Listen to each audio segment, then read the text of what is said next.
The test is in 4 parts: Part 1, Part 2, Part 3, and Part 4. Now look at Part 1.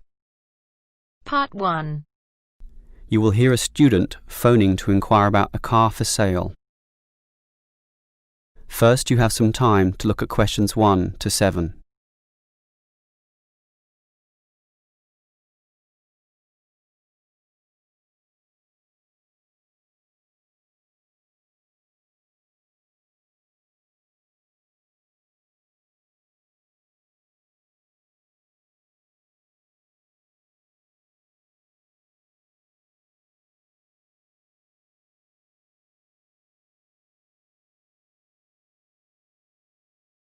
Now we shall begin. You should answer the questions as you listen, because you will not hear the recording a second time. Listen carefully and answer questions 1 to 7. Hello, can I speak to... the advert doesn't give a name. Well, the name is Bob, and I guess this call is about the car I'm selling, right? Yes, my name's Francis, and I'm definitely interested. You'll like my car then. Clean, neat, nice. What sort is it? Oh, the original model was called an Echo. You know, like the echo a sound can make. But then they changed the name to Yaris just before I bought it. Yaris. I don't know why. I liked the old name, and it's the same car, but that's what it's called. So, what's the colour? The ad says it's cream-coloured. Like cream, then? Yeah, well, it's more of a yellow colour, actually. Not cream? No, I don't know why I said that. It's like a canary, and small like one, too. So, what about the power? How many cylinders does it have? 4 or 6? My brother has a 6-cylinder car and says it's very powerful. Well, this one's 4 only, but I find it fine for city driving. As long as you don't intend to drive this car interstate or across the country, it does the job fine. That's okay. I just want the car basically for commuting to work and maybe some weekend trips. Is it 2-door or 4-door? I suppose it's not 4-door. The car's too small for that, right? Right, just 2 doors, as you say. The front seat bends forward to allow entry into the rear. That's fine by me. This car is just for my girlfriend and I anyway. What about accessories?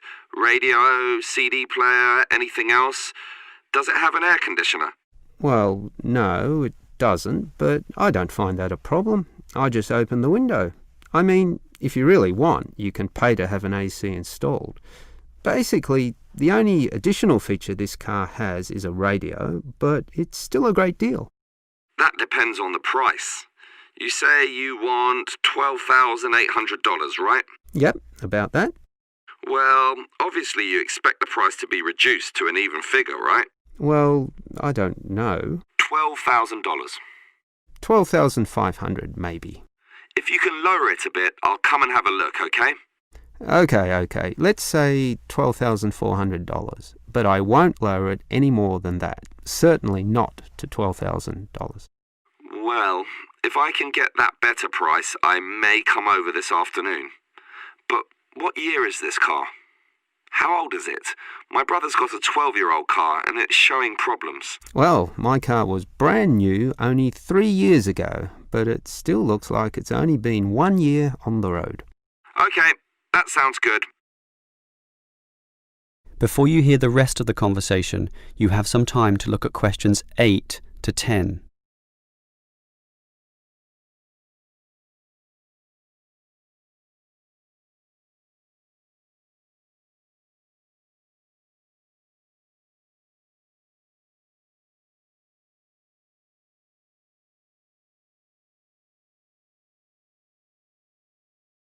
Now listen and answer questions 8 to 10. Can I just ask a few more general questions about this car you're selling? Sure.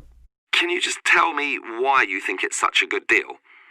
Of course, I won't necessarily believe you, but just tell me what you think. You can believe me. I honestly think this is a nice car, well worth buying at the price I'm asking. How much registration does it have left? Oh, to be honest, not so much, but I think having lots of registration is irrelevant.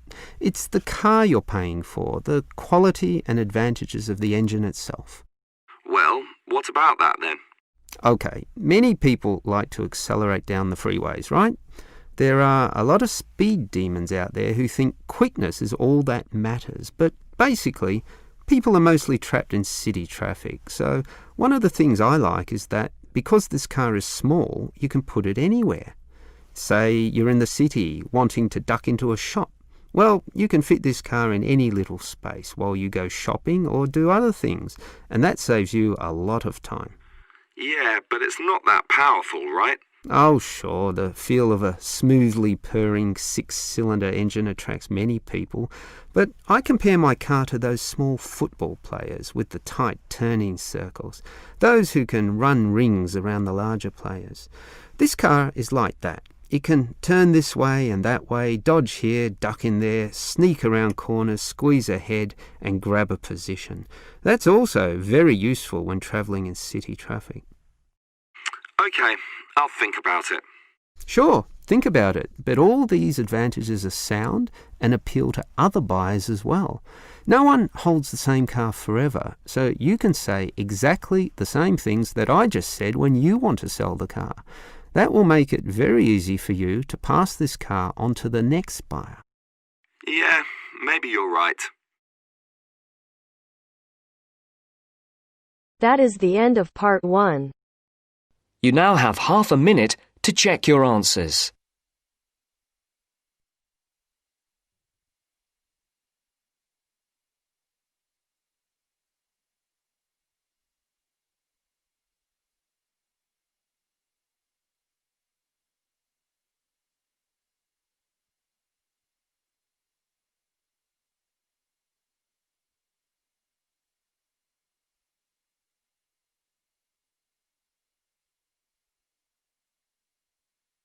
Now turns to part 2. Part 2. You will hear an accommodation officer telling students about different halls of residence. You now have 30 seconds to read questions 11 to 15.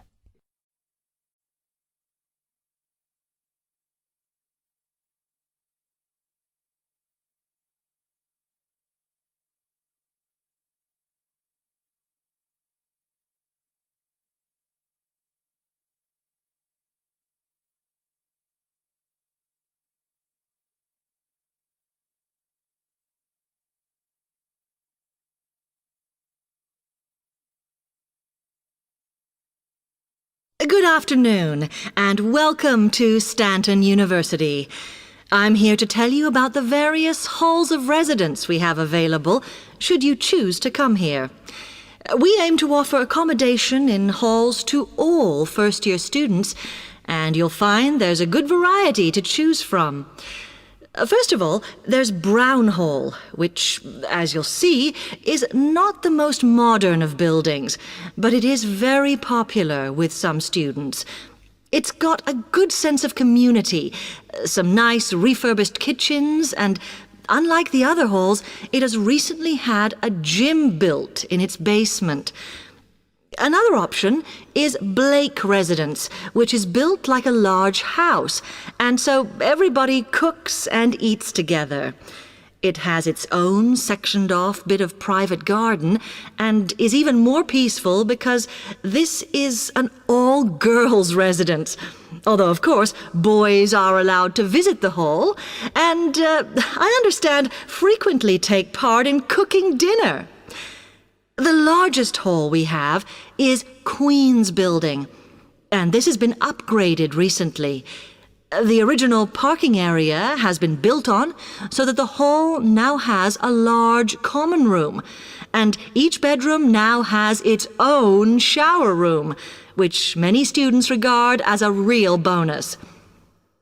A further option is the Parkway Flats, which won an award for design in its day.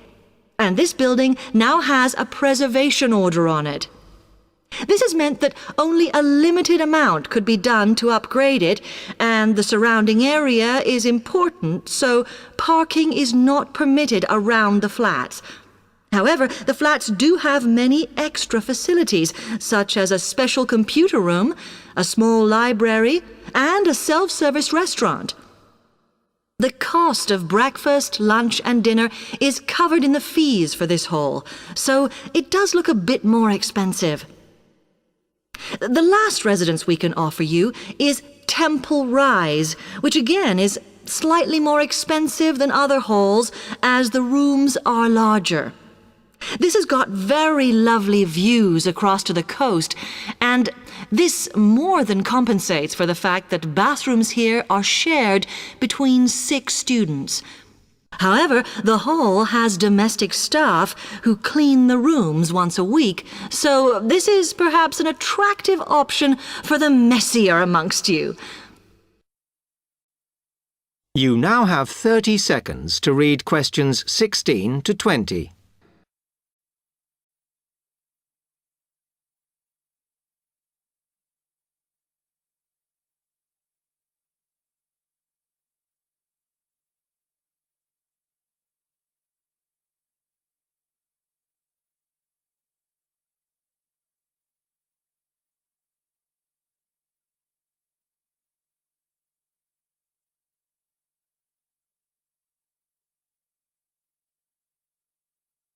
Now, if I can just show on this wall map here where they all are, you might like to go and have a look round.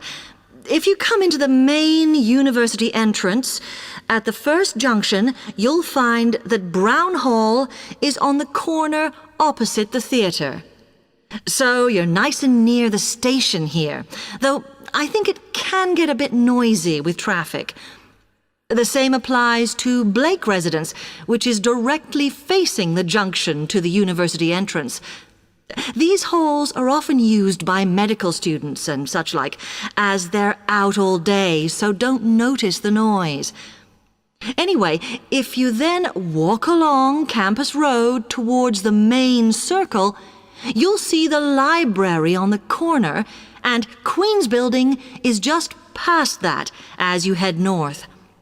You will find that it is quieter here, and you may get fewer visitors.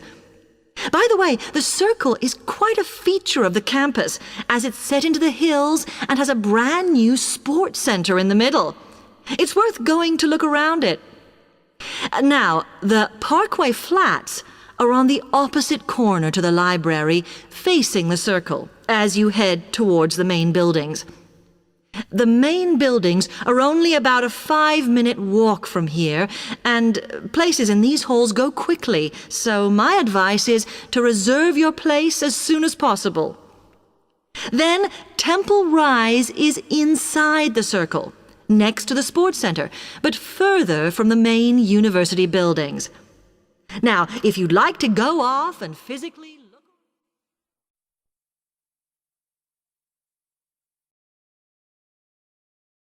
That is the end of part 2. You now have half a minute to check your answers.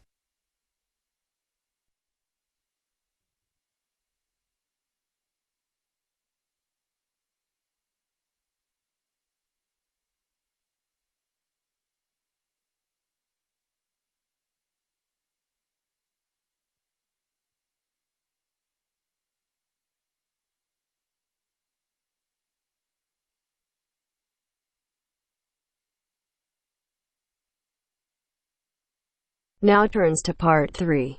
Part 3. Making the decision to stop is just the first step. Yet if you follow these guidelines, no matter how tough it may be to begin with, rest assured. First, you have some time to look at questions 21 to 26.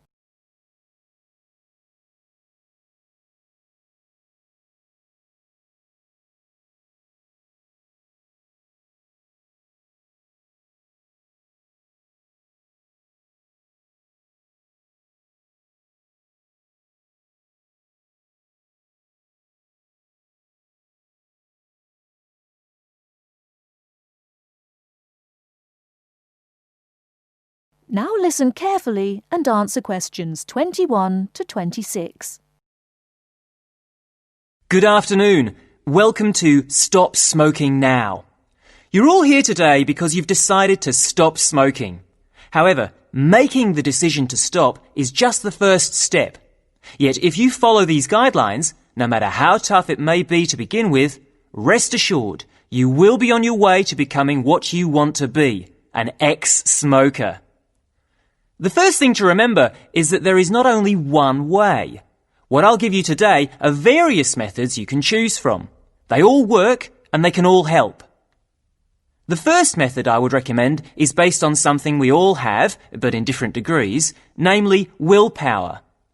Of course, just making the decision to stop is an enormous act of willpower alone. But what exactly does this mean? It means having a strong mind, waking up every morning and telling yourself that you will not have that cigarette, no matter how much you may want one. To do this successfully, you really have to be determined to stay focused. You need to be in the right frame of mind.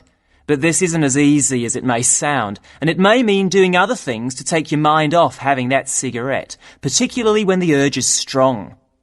I found that different things can help you do this, like taking up a hobby, or having a smoking buddy, someone you can phone up when the going gets tough, a friend who can help you think about something else. Remember that each time you don't have a cigarette, you will feel better and stronger. Of course, this method does not work for everyone, but there are other ways to help keep you on track. Another way is to use smoking aids. There are many types, so find one that suits you best. Take, for example, nicotine patches. You put one on every day and it gives you a controlled nicotine dose. Basically, you keep reducing the amount until your body stops craving nicotine. As your body gets used to less nicotine, you may experience withdrawal symptoms. Don't worry about feeling embarrassed people will notice, because many nicotine patches are see-through. So, where do you get them? Well, you can buy them from your local pharmacy or supermarket. You can also ask your GP for a prescription. Before you hear the rest of the talk, you have some time to look at questions 27 to 30.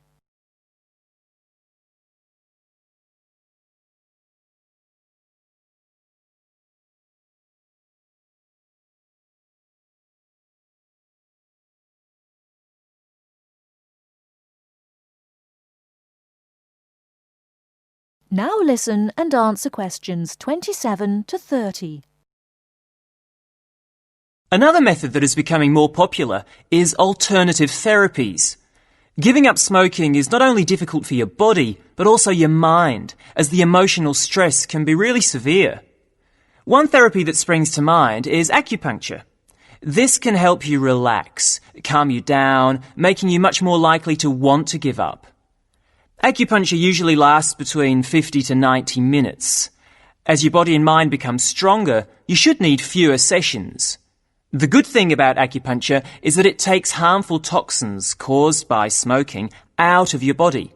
And I'm sure you'll all like this, it does not increase your appetite. So giving up smoking using this method means you won't put on weight.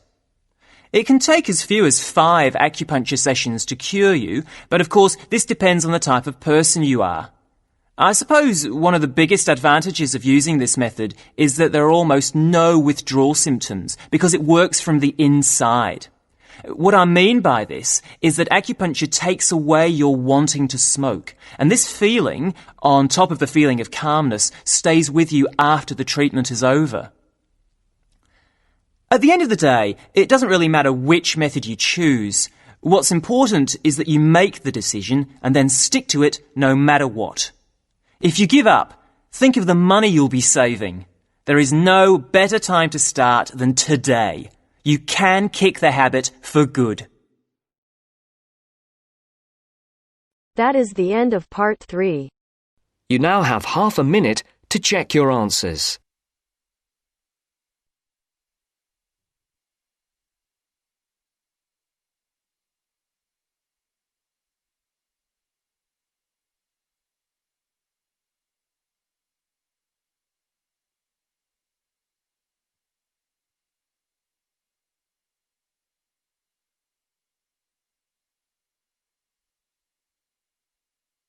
Now turns to part 4.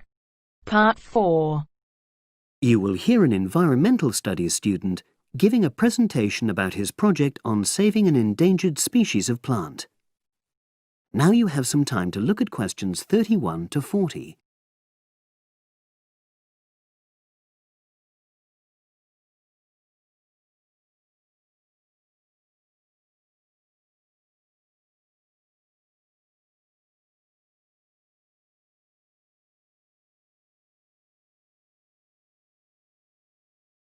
Now listen and answer questions 31 to 40. For my presentation, I'm going to summarise what I've found out about efforts to save one plant species, the juniper bush. It once flourished in Britain and throughout the world's temperate zones, but over the last few decades has declined considerably. Before I go on to explain the steps being taken to save it in England, let me start by looking at some background information and why the juniper has been so important in cultural as well as ecological terms, historically and in the present day. Firstly, I want to emphasise the fact that juniper is a very ancient plant. It has been discovered that it was actually amongst the first species of plants to establish itself in Britain in the period following the most recent Ice Age. And, as I say, it has a much valued place in British culture. It was used widely as a fuel during the Middle Ages because when burnt, the smoke given off is all but invisible, and so any illicit activities involving fire could go on without being detected. For example, cooking game hunted illegally. It also has valuable medicinal properties. Particularly during large epidemics, oils were extracted from the juniper wood and sprayed in the air to try to prevent the spread of infection in hospital wards. And these days, perhaps its most well-known use is in cuisine, cooking, where its berries are a much valued ingredient, used to flavour a variety of meat dishes and also drinks. Turning now to ecological issues, juniper bushes play an important role in supporting other living things. If juniper bushes are wiped out, this would radically affect many different insect and also fungus species. We simply cannot afford to let this species die out.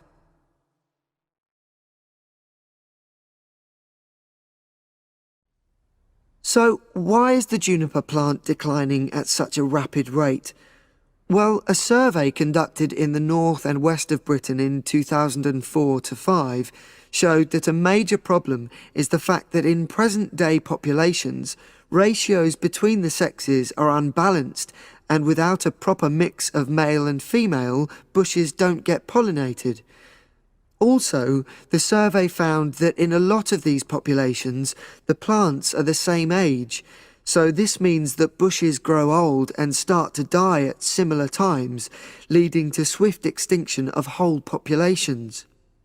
Now, the charity Plant Life is trying to do something to halt the decline in juniper species. It's currently trying out 2 new major salvage techniques, this time focusing on lowland regions of England. The first thing it's trying is to provide shelters for the seedlings in areas where juniper populations are fairly well established. These, of course, are designed to help protect the plants at their most vulnerable stage. A further measure is that in areas where colonies have all but died out, numbers are being bolstered by the planting of cuttings which have been taken from healthy bushes elsewhere. Now, I hope I've given a clear picture of the problems facing this culturally and ecologically valuable plant, and of the measures being taken by Plant Life to tackle them. If anyone has any questions, I'd be happy. That is the end of part 4. You now have half a minute to check your answers.